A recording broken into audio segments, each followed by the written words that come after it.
Assalamualaikum warahmatullahi wabarakatuh. Jumpa lagi di Kendara Hati, channel kita semua. Pertama-tama kita bersyukur dulu kepada Tuhan Yang Maha Kuasa karena kita masih dikuatkan dalam menghadapi semua masalah ini.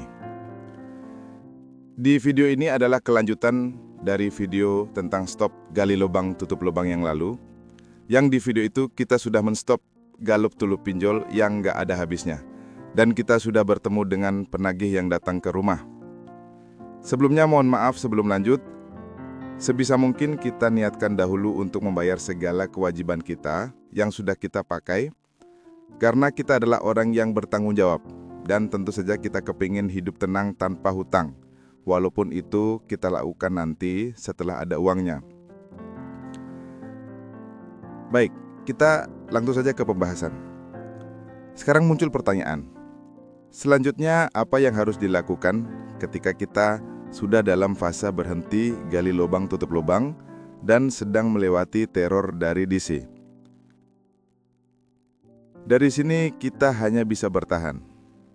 Bertahan dari efek kita menyetop aktivitas galup tulup. Efek yang ditimbulkan adalah uang kita terbatas karena kita sudah nggak mungkin pinjam lagi atau gali lubang lagi.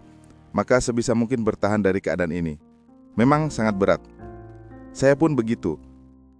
Ketika uang habis, saya harus berpikir gimana lagi caranya dapat uang untuk sehari-hari. Yang saya bisa lakukan adalah saya coba jual barang-barang yang tidak terpakai lagi. Contoh yang saya jual adalah stroller bayi, helm yang jarang dipakai, atau HP yang saya gadaikan. Hanya untuk bisa makan sampai 2 hari atau seminggu. Dalam tahap ini juga kita sudah bukan lagi prioritas teror para desa itu, karena prioritas mereka adalah nasabah yang merespon pesan mereka dan ketakutan ketika sedang ditagih. Nah, untuk aktivitas menagih lewat pesan WA itu masih ada. Sekarang kita hanya di WA dalam seminggu mungkin cuma 1 kali saja. Kalau telepon masih sering masuk atau masif.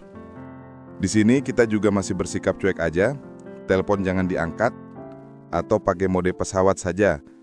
Dan WA dari penagih langsung hapus saja, jangan dibuka atau dibaca dulu, kan pasti sudah kelihatan ada WA dari nomor tak dikenal. Untuk menjaga kewarasan kita.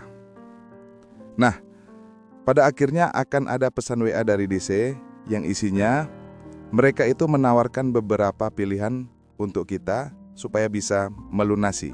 Yang pertama, dia menawarkan berupa cicilan tetap sampai lunas. Nominalnya bisa bervariasi tapi jumlahnya tetap per bulannya. Misalnya kita harus membayar 100.000 per bulan sampai lunas, atau nominal lain sesuai kesepakatan baru. Yang kedua, dia atau penagih menawarkan untuk pelunasan seluruhnya tanpa ada bunga, jadi pokoknya saja, tapi dengan sekali bayar, langsung lunas. Nah, itu terserah Anda mau diambil opsi itu atau tidak. Kalau saya tidak sama sekali. Lalu, sampai akhirnya kita nggak di WA lagi cukup lama, pada akhirnya mental kita jadi kuat dan kewarasan kita terjaga. Nah, yang terjadi pada saya, ada beberapa tawaran seperti itu dari pinjol melalui DC-nya. Kadang saya respon untuk menanyakan lebih lanjut. Tapi biasanya mereka juga nggak balas lagi. Kalau rencana saya yaitu mendatangi kantor pusat pinjolnya. Dan saya minta bayar pokoknya saja. Itu pasti bisa. Tentunya kalau uang saya sudah terkumpul. Di sini kita nggak bisa lakukan apa-apa. Hanya bisa perbaiki hubungan dengan Tuhan sambil berharap bisa melewati semua ini. Dan mulai mencari tambahan penghasilan lainnya agar cepat lunas. Sedikit curhat ya, di fase ini terasa berat sekali. Punya uang hanya cukup 2 hari dan saya harus memikirkan kembali untuk 2 hari berikutnya. Listrik nyala, bensin, beras kosong pada saat yang sama. Kalau dulu saya tinggal pinjam limit yang lain yang masih ada untuk menutup itu. Tapi saya sudah bulat untuk berhenti. Pada dasarnya sih, pihak pinjol ingin uang mereka kembali, meskipun cuma balik modal. Tetap semangat semua pejuang lunas. Wassalamualaikum warahmatullahi wabarakatuh.